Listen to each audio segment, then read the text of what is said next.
Hello everyone, in this video we will discuss a poetry और जिसको हम line to line cover करेंगे। And the name of the poetry is the sunshine cat and this is written by Kamala Das. और ये जो poetry है ये थोड़ी सी you can say that it's a kind of autobiography, क्योंकि इसमें कहीं ना कहीं उन्होंने जो उनकी सिचुएशन थी, जो मैरिड को लेके वो हैप्पी नहीं थी, उसको भी इन्होंने प्रेजेंट किया है। सो ये जो पोइट्री है ये स्टार्ट होती है, ज़्यादा लेंथी नहीं है, छोटी सी पोइट्री है, लाइन टू लाइन कवर करेंगे इसको। They did this to her the man who knew her the man. ये बोलती हैं they did this to her, ये उसने किया। The man who knew her, वो आदमी जो उसे जानता था। द मैन शी लव्ड, वो आदमी जिससे वो प्यार करती थी। Who loved her not enough, being selfish and a coward, the husband who neither loved nor used her। यहाँ पे वो बात कर रही हैं, हर का यूज़ कर रही हैं किसी लेडी का के लिए, और जो उसका हस्बैंड है उसकी बात कर रही हैं कि वो उससे प्यार नहीं करता था जो उससे प्यार करती थी। और वो कैसा था? सेल्फिश था, कावर्ड था, डरपोक था, कायर था। The husband who neither loved nor used her, ना तो उसे प्यार करता था ना उसे कभी यूज़ करता था। यहाँ पे जो एक स्पिरिचुअल फिजिकल कनेक्शन होता है उसकी बात हो रही है। But was a ruthless watcher and the band of, लेकिन एक रूथलेस वॉचर था। रूथलेस वॉचर क्यों था? क्योंकि वो नज़र रखता था जब वो किसी और से मिलती थी। She turned to clinging to their chest where new hairs sprouted like great winged moths, burrowing her face into their smells and their young lust to forget। कि जब उसको उसके हस्बैंड से प्यार नहीं मिला तो उसने क्या किया? बाहर उसको ढूंढना शुरू किया और वो दूसरों के साथ इन्वॉल्व हुई। ये जो लाइंस हैं, new hair sprouted like great winged moths burrowing her face into their smells, इसका मतलब क्या है कि उसने बाहर दूसरे जो यंग बॉयज थे, जो उससे उम्र में कम थे, जो यंग थे। हेयर स्प्राउटेड मतलब जिनके अभी अभी बाल आए थे, एक होता है कि जब आप यंग एज में होते हैं तो हेयर्स ग्रो करते हैं, तो उस कंसेप्ट को यहाँ पे दिया गया है। और इनके बीच में फिजिकल रिलेशन बने। किनके बीच में? जिस लेडी की बात हो रही है उसके बीच में, और जो उसने सोसाइटी में दूसरे यंग वंस के साथ रिलेशंस बनाए।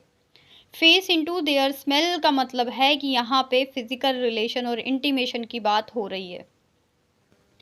To forget, oh to forget and they said each of them, वो उस चीज़ को भूलना चाहती थी जो उसके हस्बैंड के साथ बैड मेमोरीज थी। इसीलिए उसने नए लोगों के साथ अपने रिश्ते बनाए, और you can say that extra marital affairs, या बाहर की सोसाइटी में उसने अपने फिजिकल रिलेशंस बनाए। Them I do not love, I can not love, it is not in my nature to love, but I can be kind to you. लेकिन उन लोगों ने भी क्या किया? उन्होंने भी यही बोला कि आई डू नॉट लव, मैं प्यार नहीं कर सकता, मैं प्यार नहीं कर सकता। I can not love, it is not in my nature to love, मेरा नेचर ही नहीं है कि मैं प्यार करूं।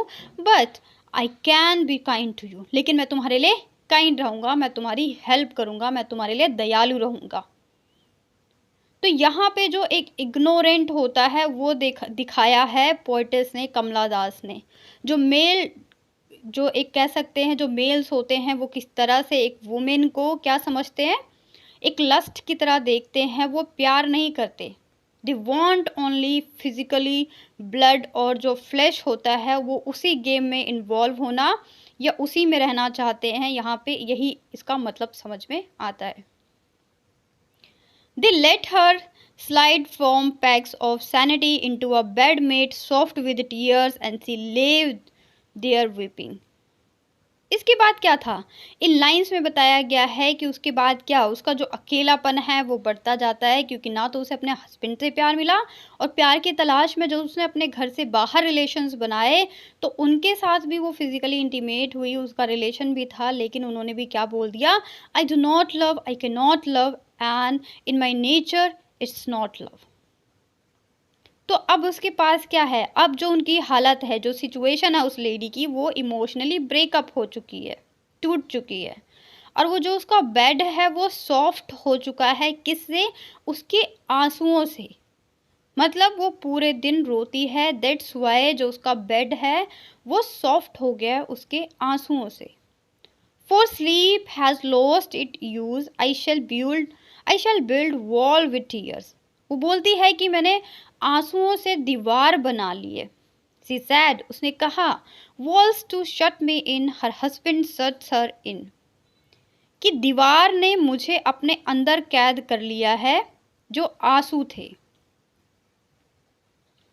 Wall to shut me, और मेरे हस्बैंड ने मुझे कैद कर लिया है। In every morning locked her in a room of books.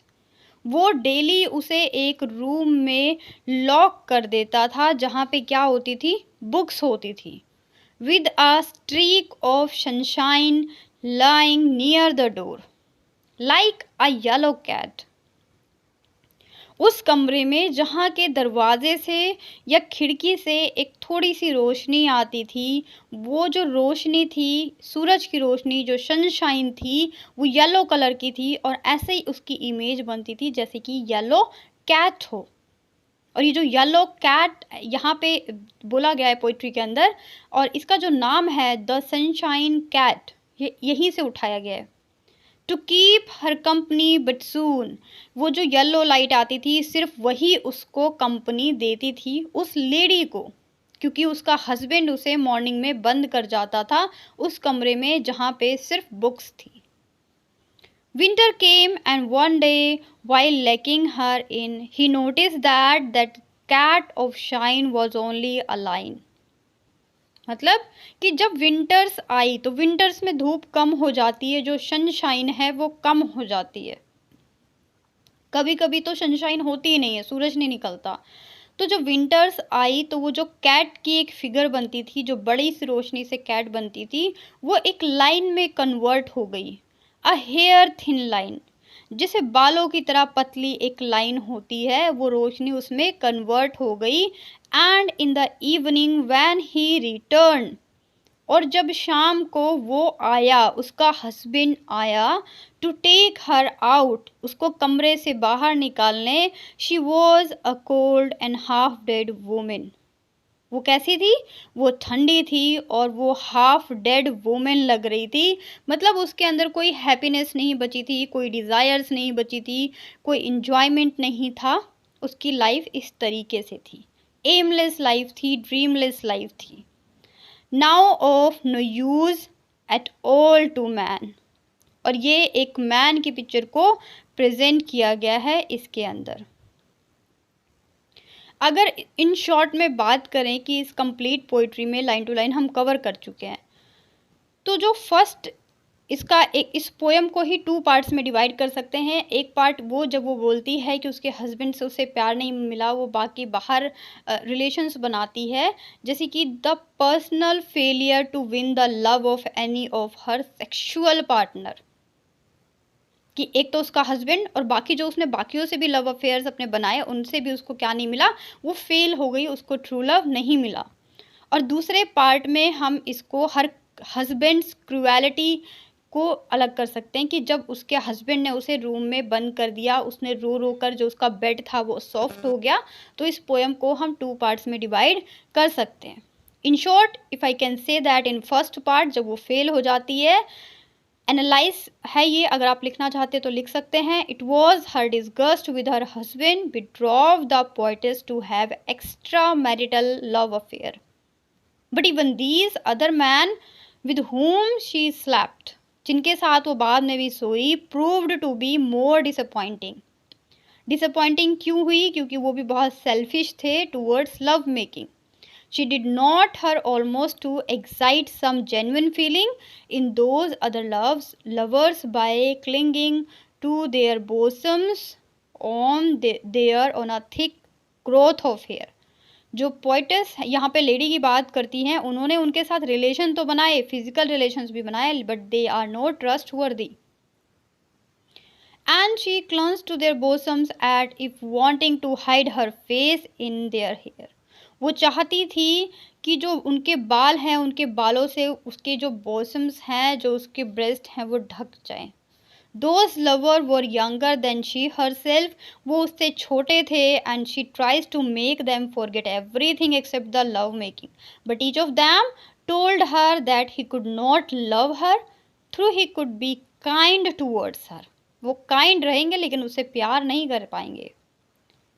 उसके बाद उसके टीयर्स की बात हो जाती है। She was not even able to enjoy any sound sleep because of her disappointment with those lovers. She wept so gradually, regularly that she could not have built walls with her tears and walls to hold her like a prisoner. और वो जो walls उसके आंसुओं से भरा था वो एक कैसा हो गया जैसे कि उसे कैदी बना दिया. और जो नेक्स्ट इसको डिवाइड किया है हमने, her husband's cruelty to her, इसमें वही सारा आ जाएगा. The poetess husband was so cruel to her that he used to lock her in a room जहाँ पे सिर्फ बुक्स थी. Every morning and use to unlock room only when he return home in the evening.